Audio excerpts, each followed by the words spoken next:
Bismillahirrahmanirrahim. Assalamualaikum warahmatullahi wabarakatuh.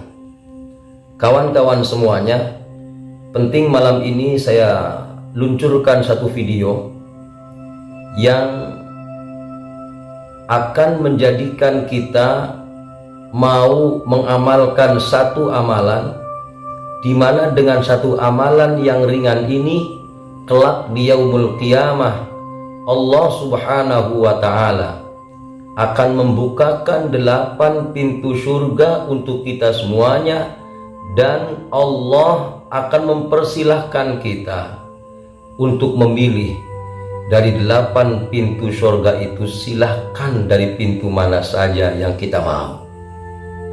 Apakah amalan itu? Mari kita lihat. Sebelum membahas amalan untuk dibukakan 8 pintu surga, saya bacakan dulu hadis satu persatu tentang dibukanya pintu surga.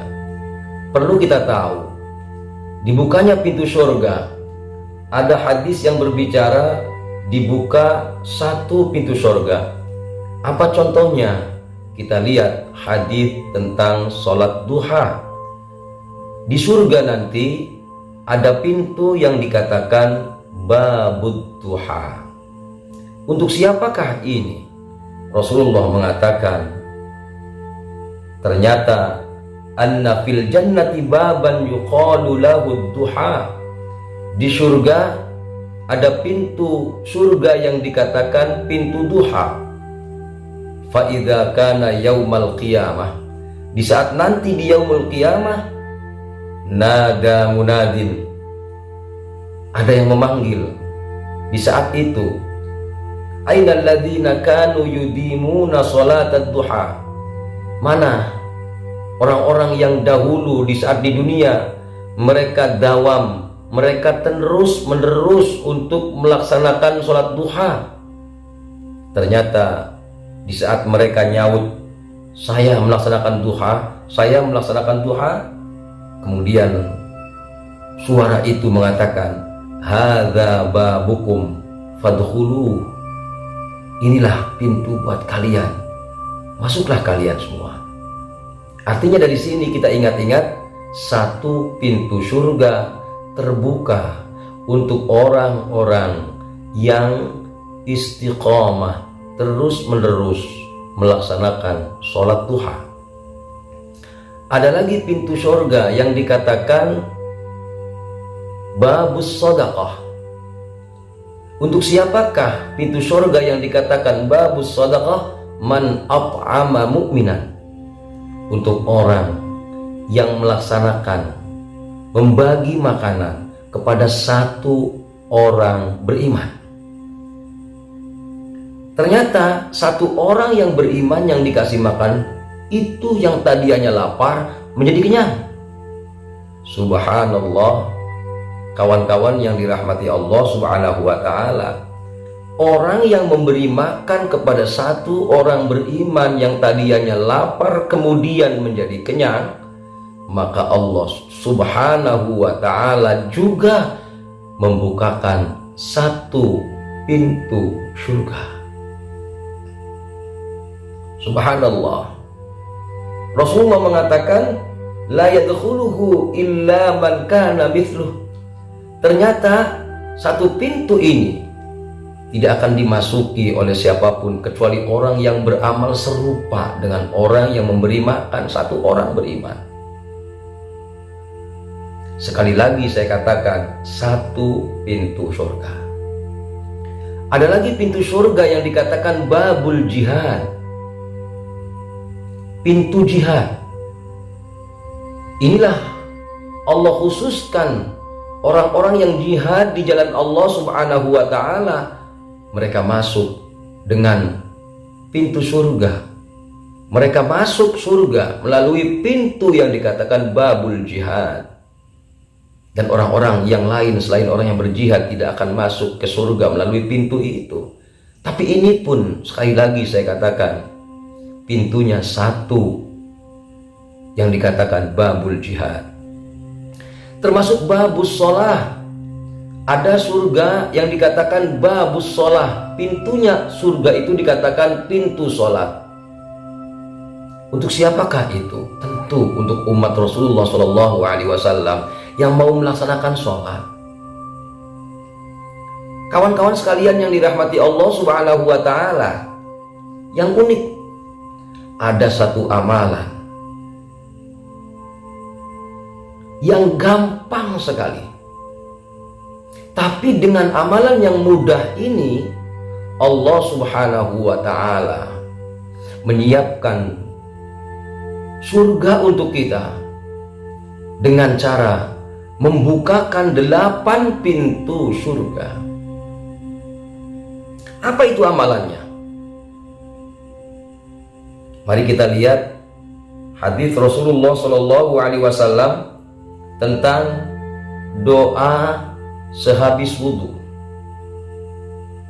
Kalau saya baca dalam kitab Irsyadul Ibad, Syekh Zainuddin Al-Malibari mengingatkan kita cara berdoanya sehabis berwudu, menghadaplah ke arah kiblat, kemudian tengadahkan tangan kita ke langit, pandangan kita ke langit.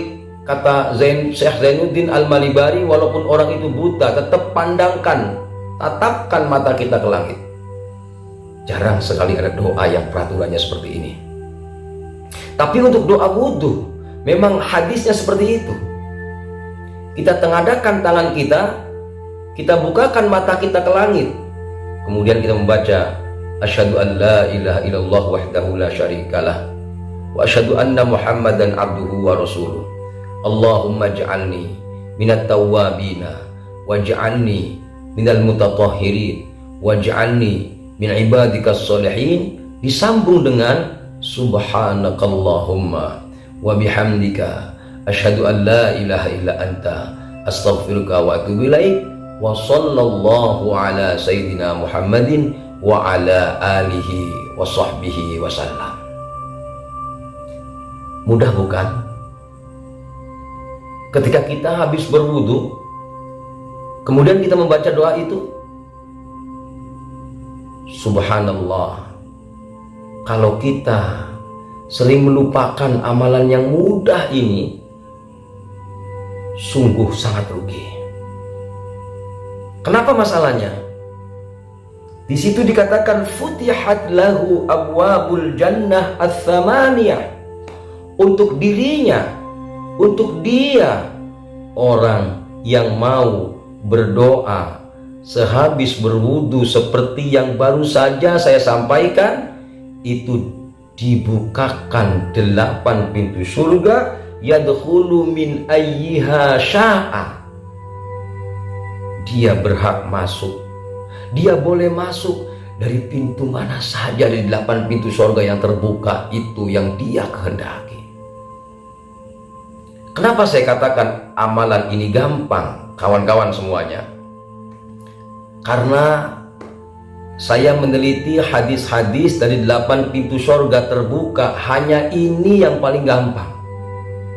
Yang lain berkaitan dengan dibukanya pintu surga yang 8, ini sungguh sangat berat. Man mata lahu thalathatun minal waladi dunal bulugh. Ada manusia yang dibukakan 8 pintu surga, cuman manusia yang mana ini? Ternyata ada seorang ayah atau ibu yang punya anak yang meninggal usia belum balik 3. Untuk orang ini disiapkan 8 pintu surga, dan kemudian disuruh memilih dari pintu surga yang mana yang dia ingin masuki. Bukankah punya anak 3 meninggal sebelum balik itu lebih berat ketika memang pilihannya 8 pintu surga dibuka dibandingkan dengan doa habis wudu. Kita lihat lagi untuk seorang istri sholihah. Seorang istri sholihah itu idza shollat khamsaha, dia sholat 5 waktu, wa shamat syahraha, dia puasa bulan suci Ramadan, wa hafizat farjaha, dia menjaga kehormatannya, wa ata'at zaujaha, dan dia mentaati suaminya, barulah kemudian perempuan ini disiapkan 8 pintu surga, dan dari pintu mana saja dia bisa masuk diserahkan kepada dirinya, terserah kepada dirinya. Kita lihat perbandingan hadis. Perempuan yang solihah berat sekali, sholatnya harus, puasanya harus, menjaga kehormatannya harus, ternyata harus mentaati suaminya, baru 8 pintu surga dibukakan. Artinya teman-teman sekalian yang dirahmati Allah Subhanahu wa ta'ala, kalau dibandingkan dengan doa habis wudu, bukankah lebih ringan doa habis wudu? Kita lihat lagi hadis yang lain, man kana lahu ibnatani au ukhtani au ammatani au khalatani. Orang yang ikhlas mendidik 2 putrinya. Orang yang ikhlas memelihara 2 bibinya. Orang yang ikhlas memelihara 2 bibi dari ayahnya, 2 bibi dari ibunya. Sungguh ini pun orang yang akan disiapkan Allah Subhanahu wa ta'ala 8 pintu surga. Mari kita lihat dari hadis-hadis itu. Punya anak perempuan 2 atau bibi 2 yang kita asuh, yang kita pelihara, yang kita jaga, yang kita berikan kehormatan untuk mereka. Kita pilih lagi seorang perempuan yang sholihah. Kita lihat lagi apabila ada orang yang meninggal anaknya dalam usia balik sampai 3, mereka semua disiapkan 8 pintu surga. Kalau boleh memilih, ya Allah, jangan sampai kita berat dalam memelihara anak kita. Jangan sampai kita diberikan beban oleh Allah berupa anak kita meninggal 3-tiganya di masa sebelum balik. Lebih baik memilih kita berdoa sehabis wudu dengan asyhadu an la ilaha illallah wahdahu la syarikalah wa asyhadu anna muhammadan abduhu wa rasuluh. Allahumma ja'alni minat tawwabina waj'alni minal mutatahhirin waj'alni min ibadikas salihin. Subhanakallahumma wa bihamdika asyhadu an la ilaha illa anta astaghfiruka wa atubu ilaik. Wa sallallahu ala sayyidina Muhammadin wa ala alihi wa sahbihi wasallam. Sehabis itu, sehabis sholawat, nunduklah kita. Dalam hadis yang cukup panjang dari Imam Ad-Dailami radhiyallahu an, yang saya ambil dari kitab Irsyadul Ibad, ada tambahan. Setelah kita membaca sholawat, sehabis berwudu itu, barulah kita membaca inna anzalnahu fi lailatul qadr wa ma adraka ma lailatul qadr lailatul qadri khairum min alfi syahr tanazzalul malaikatu war ruhu fiha bi idzni rabbihim min kulli salamun hiya hatta matla'il fajr. Kata Nabi, man qara'aha fi itsri wudu'ihi marratan, siapa yang membaca inna anzalna setelah selesai berwudu 1 kali, kana minas siddiqin, maka dialah orang-orang yang tergolong dari orang yang siddiq, jujur, terpercaya. Bagaimana kalau membacanya 2 kali? Wa man qara'aha marratain, siapa orangnya yang membaca itu 2 kali, kutiba fi diwanis syuhada, maka dia ditulis dalam diwan, lembaran catatan para orang-orang yang mati syahid. Bagaimana di saat kita membacanya 3 kali? Wa man qara'aha thalathan, siapa orangnya yang membaca doa itu sebanyak 3 kali, hasyarahullahu ma'al anbiya, kelak Allah akan membangkitkan dia di yaumul mahsyar dan dikumpulkan dia di yaumul mahsyar bersama para nabi. Subhanallah, yang unik, dikumpulkan di yaumul qiyamah bersama para nabi, kawan-kawan.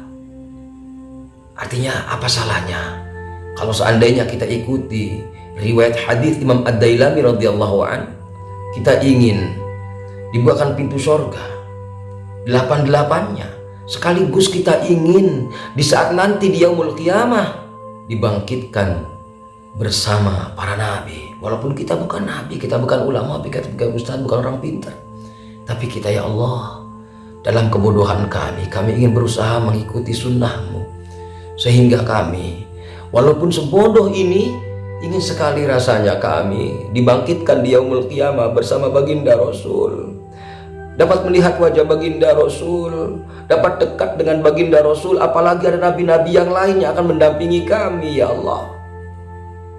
Hadirin, kawan-kawan semuanya, teman-teman subscriber yang dirahmati Allah SWT, ini yang penting saya sampaikan. Mari kita ingat-ingat, ada satu pintu surga, ada 8 pintu surga, dan yang paling ringan buat kita amalkan adalah berdoa sehabis wudhu. Mudah-mudahan melalui video ini kita tidak mau lagi ketinggalan doa sehabis sholat wudhu, doa sehabis wudhu. Itulah amalan yang ringan untuk mendapatkan surganya Allah melalui 8 pintu surga Allah Subhanahu wa ta'ala. Sekian saja. Subhanakallahumma wa bihamdika asyhadu an la ilaha illa anta astaghfiruka wa atubu ilaik. Assalamualaikum warahmatullahi wabarakatuh.